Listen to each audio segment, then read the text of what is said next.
Bom dia, família! Sejam bem-vindos de volta ao nosso estudo. Hoje nós vamos pegar dois versículos, dois provérbios diferentes que falam mais ou menos da mesma coisa, um aponta para o outro. Nós vamos juntar os dois e vamos discutir um pouquinho mais sobre a diferença entre aquele que aceita a repreensão, a correção, o ensinamento, reconhece que não é o dono da verdade, e aquele que acha que já sabe de tudo na vida, né? E colhe as consequências. Nós estamos em Provérbios capítulo 13. Nós vamos olhar hoje o versículo 13 e o versículo 18. O 13 e o 18, nós vamos juntar os dois, ok?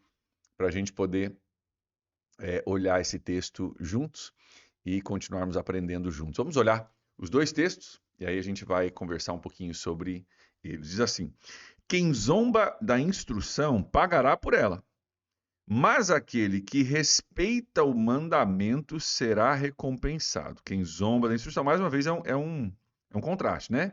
Quem zomba da instrução da instrução e quem respeita a instrução, tá? Instrução e mandamento aqui é a mesma coisa, só uma forma poética de falar da mesma coisa, tá? Quem zomba da instrução e quem respeita a instrução. Aí vai dizer, quem zomba vai pagar por ela e quem respeita será recompensado. Praticamente está dizendo assim, cara, quem zombar vai pagar e quem respeitar vai ser pago, né? Será recompensado, vai ser pago, né? Vai ganhar alguma coisa nessa história. Quem não presta atenção, quem não dá bola, quem acha que sabe tudo, paga por isso. E aquele que compreende que sempre tem alguma coisa que eu posso aprender, sempre tem alguma coisa que eu posso melhorar, essa pessoa geralmente ganha na história, acaba sendo, de certa forma, aqui recompensado ou pago, né? Então, tá aí o contraste. Zombar e respeitar, né? E o zombador paga, o respeitoso recebe, ok? Vamos continuar no versículo 18 para a gente ver um pouquinho mais aqui. Olha só, versículo 18. Quem despreza a disciplina cai na pobreza e na vergonha, mas quem acolhe a repreensão recebe tratamento honroso. Eu quero juntar com o versículo 13 aqui, porque está falando praticamente da mesma coisa. Olha só. Aqui, quem zomba da instrução. Aqui, quem despreza a disciplina. Mesma coisa, tá? Aquele que respeita o mandamento, quem acolhe a repreensão. Tá? Então, está falando praticamente da mesma coisa. Só que aqui, no versículo 13, está menos claro. Olha só, quem zomba da instrução pagará por ela, mas não diz o que acontece. Aquele que respeita o mandamento será recompensado, mas não descreve a recompensa, tá? E eu queria linkar com o versículo 18, porque eu acho que ele vai um pouquinho mais profundo, né, um pouquinho mais descrito no versículo 18. Quem despreza a disciplina cai na pobreza e na vergonha. Nós já vamos falar sobre isso. E quem acolhe a repreensão recebe tratamento honroso. A gente poderia dizer que aqui, né, será recompensado. Como que é recompensado? Com tratamento honroso, entre outras coisas, né? Como que paga pela zombaria a repreensão? Paga com pobreza e com vergonha. Também nós vamos falar um pouquinho sobre isso. Então, são dois versículos que falam da mesma atitude, né? Acolher ou não a repreensão. Reconhecer que eu não sei tudo ou achar que eu sou o dono da verdade. E as consequências que vêm com isso. No primeiro versículo, as consequências são mais genéricas, no segundo, ele começa a dar um pouquinho mais de detalhes, e é em cima desses detalhes que eu quero trabalhar contigo hoje. Mas, gente, vamos lembrar de uma coisa aqui? Geralmente, tá? Geralmente, quanto mais as pessoas sabem, mais elas percebem o quanto elas não sabem. Deixa eu voltar. Quanto mais as pessoas sabem, mais elas percebem o quanto elas não sabem. Ouça bem isso. Normalmente, o cara que acha que sabe tudo é que normalmente não estudou muito o assunto. É um cara que ainda é raso. Ele acha que ele sabe tudo porque ele acha que o conhecimento dele, raso como é o mesmo nível de conhecimento de todos os outros, que todo mundo tem um conhecimento raso como ele. Então ele acha que está todo mundo no raso, então eu já cheguei no raso, já cheguei no limite. Ele acha que o limite é raso. E o que ele não percebe é que geralmente o limite do conhecimento é muito mais profundo do que ele já navegou. Então vamos lá, qualquer área da vida, beleza? Você pega lá Economia, vamos pegar. Economia. Ah, porque eu sei que o princípio econômico é esse e tal, tinha que fazer assim, tinha que fazer assado, porque daí vai dar tudo certo. Legal.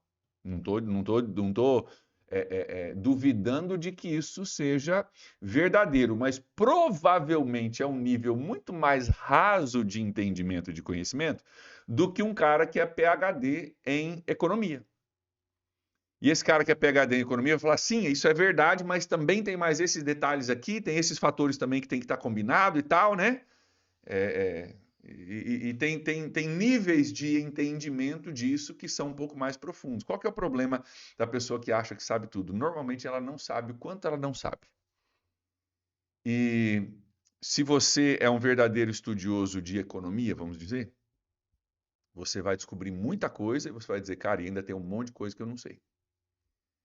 Isso é muito importante com relação ao conhecimento bíblico também, né? Às vezes a pessoa começa a entender um pouco da Bíblia, já quer dar aula para todo mundo. Não, vou fazer, né? Tinha um professor numa faculdade, não é onde eu estudei teologia, não, mas era uma faculdade teológica perto de onde eu estudei. E o professor de fim dos tempos, que falava, né, sobre o fim dos tempos, o que a Bíblia fala sobre isso, tinha um curso, né, tinha um semestre de aulas bíblicas sobre o que a Bíblia diz sobre o fim dos tempos, como que vai ser, a ordem dos eventos e papapá, ele ensinava sobre isso, tá? Ele tinha uma regra com os alunos dele. E a regra era o seguinte, cara, eu vou te dar aula esse semestre, você vai entender biblicamente o que, né, a Bíblia prediz e tal. Mas a regra é a seguinte: você não pode dar aula disso por pelo menos um ano depois de você terminar o curso. Termina o curso, espera pelo menos um ano para você querer dar aula disso ou querer ensinar isso em algum lugar. Porque o que acontecia? O cara fazia lá 2 meses de escatologia, que é o termo que a gente usa teologicamente para falar de fim dos tempos, escatologia. O cara faz 2 meses de escatologia, o cara, né, nunca leu Apocalipse, está lendo pela primeira vez, o professor está anotando um monte de coisa, chega na igreja dele e quer dar aula de escatologia. Chega na igreja dele e fala, pastor do céu, me dá uma aula aí, me dá um curso aí que eu quero ensinar, quero fazer uma conferência sobre fim dos tempos. O cara tem 19 anos, mal sabe amarrar o cadarço e quer dar aula de escatologia. Por quê? Porque ele acha que ele sabe tudo, não sabe ainda o quanto ele não sabe. Queridos, isso se aplica a todas as áreas da nossa vida. Nós precisamos reconhecer o quanto a gente ainda não sabe. E essa humildade vai fazer com que você seja aberto a uma repreensão, a uma correção, a um ponto de vista diferente, a aprender. Não quer dizer que todas as repreensões que você vai receber são corretas.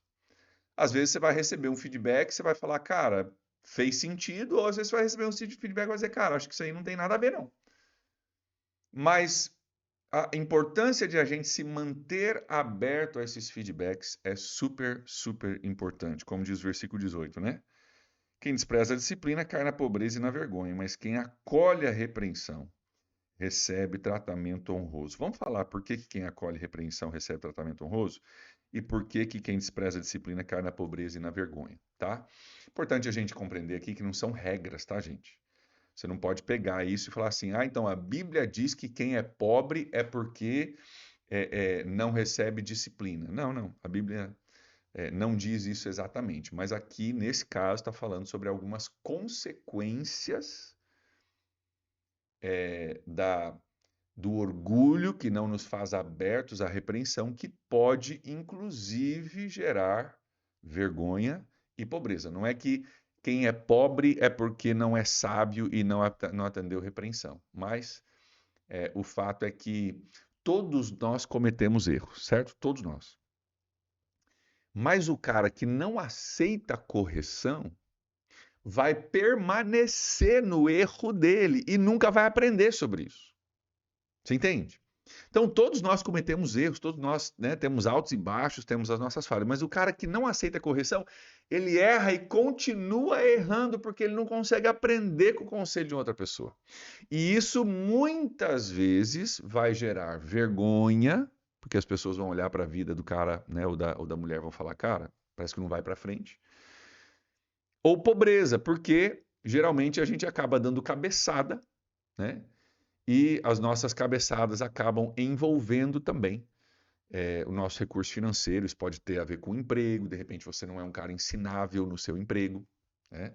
De repente o teu patrão puxou a tua orelha e você largou tudo, chutou o balde, né? E você já teve 35 empregos, mas nunca ficou mais de um ano em lugar nenhum. E a culpa são dos 35 patrões, não é culpa sua, né? Cara, provavelmente, né, tem alguma coisa aí nesse mato que tem cachorro, como a gente diz, né? Então, o Provérbios é claro que existem muitas fontes de pobreza, tá? Só para você não achar que o Provérbios está falando que quem é pobre, né, não recebe instrução. Tem muitas fontes de pobreza, algumas delas nós já vimos. Por exemplo, nós já vimos a preguiça. Falamos sobre isso. Provérbios 10, Provérbios 12, Provérbios 13, Provérbios 15, Provérbios 19, Provérbios 20, Provérbios 21. Todos falam sobre pobreza ligado com preguiça, tá? Provérbios 21, um pouco mais à frente, vai falar sobre pobreza que vem de um amor pelo prazer e pelo luxo. Cara, eu amo luxo e eu amo prazer, né? E talvez o luxo e o prazer que eu quero não cai com não bate com o meu orçamento. E aí eu extrapolo, tá? Em Provérbios 21, 17 e Provérbios 28, 19, tá? Uma outra fonte de pobreza, muito interessante, Provérbios 14, 23, fala que tem a ver com você falar muito e trabalhar pouco. É um cara que fala, ele tem ideias, ele tem, sabe, um cara que ama filosofar, mas na hora de fazer não faz, né? A gente tem que filosofar e tem que ter ideias, mas a gente também tem que executar as ideias, né? Uma ideia só é tão boa quanto a sua execução. Isso é muito importante da gente entender. Além disso, pecado é uma fonte de pobreza, isso é muito claro também em Provérbios, em toda a Bíblia, né? Está lá em Provérbios 13, 25, que está um pouco mais à frente aí, a gente não vai ler, mas depois você pode ler, 13, 25. Até a questão de ser uma pessoa má, Provérbios 11, 24 fala sobre isso. Então, esse Provérbios aqui, esse provérbio que a gente está lendo, está tratando aqui de uma questão fundamental. Não está falando que o pobre sempre é alguém que não ouve instrução. Mas não, está falando, cara, o cara que não ouve instrução vai ter defeitos, porque todos nós temos, e vai permanecer nesses defeitos e não vai aprender. E isso geralmente leva, então, a alguns problemas, tá? Mas Provérbios não trata a pobreza como necessariamente uma falta de Deus na nossa vida. Às vezes tem outras circunstâncias que geram isso, né? Enfim, só para equilibrar isso, tá? Mas aquele, diz o nosso texto, vamos voltar aqui, mas aquele que aceita a correção, acolhe repreensão, recebe tratamento honroso. Vamos falar um pouquinho sobre isso. Tem alguns comentaristas aqui que eu quero compartilhar com vocês a respeito disso. Então ele diz o seguinte, que a repreensão, né, nunca é confortável para nós, nunca é gostoso você receber, né, a repreensão, mas é dali que vem o aprendizado. Né? É ali que a gente evita cometer erros, né, repetidamente. Né? Isso geralmente leva a um ambiente de honra, por quê? Porque a gente vai aprendendo, vai melhorando, vai galgando posições, vai tomando decisões melhores, vai se tornando uma pessoa mais confiável, uma pessoa visivelmente mais sábia, uma pessoa que está avançando na vida porque está saindo do lugar onde estava. Estava aqui, mas recebeu a repreensão, subiu de nível, aprendeu, melhorou, corrigiu, refez, perdoou, pediu perdão, né? E foi galgando posições. Então, geralmente isso vai levar, não é da noite para o dia, mas vai levar a uma vida de tratamento honroso, porque é uma pessoa que você vê que está progredindo e está melhorando. Então, a pergunta para nós hoje é a pergunta central, né, desses dois versículos. Cara, nós somos o tipo de pessoa que se demonstra ensinável? Você tem acolhido a repreensão quando ela vem para você? Você tem dado ouvidos àqueles que talvez estão te dando um feedback que você preferiria não ter que receber, né? Que não é confortável, mas que pode gerar mudança, melhoria, aprendizado na sua vida? Queridos, a humildade, e nós já falamos sobre a ensinabilidade, né? Ser uma pessoa ensinável, são primordiais se a gente quer ter sucesso na vida. Você quer ter sucesso na vida? Seja humilde, reconheça o quanto você ainda não sabe, seja ensinável, Quando você achar alguém que está disposto a te ensinar a falar a verdade para você, traz para perto. Ama essa pessoa, trata como um melhor amigo, né? Porque normalmente as pessoas só nos corrigem porque nos amam, né? A Bíblia fala sobre isso, né? Deus corrige os filhos a quem ele ama. Deus corrige os filhos a quem ele ama. Porque ver um erro e não trazer uma correção não é amor, né? O pai que verdadeiramente ama, um amigo que verdadeiramente ama, vai te falar a verdade quando você precisa falar, quando você precisa ouvir a verdade. E a nossa atitude com relação a isso gera uma diferença muito grande para sim ou para o não na nossa vida. Que eu e você sejamos homens e mulheres ensináveis, né? E que possamos melhorar, galgar posições, né? Receber honra. Não estou falando de honra de pessoas, mas, sabe, de você, da tua esposa te honrar porque você está aprendendo, está sendo sábio, teu marido te honrar porque você está aprendendo, está sendo sábio, dos teus filhos falarem, cara, um dia eu quero ser como meu pai, um dia eu quero ser como a minha mãe, sabe? Dos seus discípulos, dos seus colegas de trabalho, olhar e falar, cara, tá aí um cara que tem aprendido, tem melhorado, está crescendo, está mudando, né? Que assim seja sobre a sua vida, que assim seja sobre a minha vida também. Amém? Vamos orar por isso? Pai, dá-nos um coração ensinável, nós oramos. Ajuda-nos a reconhecer, Deus, o quanto nós precisamos do Senhor, o quanto nós não temos todas as respostas. Oro, Deus, para que, à medida que nós somos ensináveis, nós também possamos colher os benefícios dessa atitude. Se conosco, Pai, nós te amamos, te entregamos esse dia e oramos assim, em nome de Jesus. Amém. Amém, gente. Grande abraço para vocês aí, que Deus abençoe e até a próxima.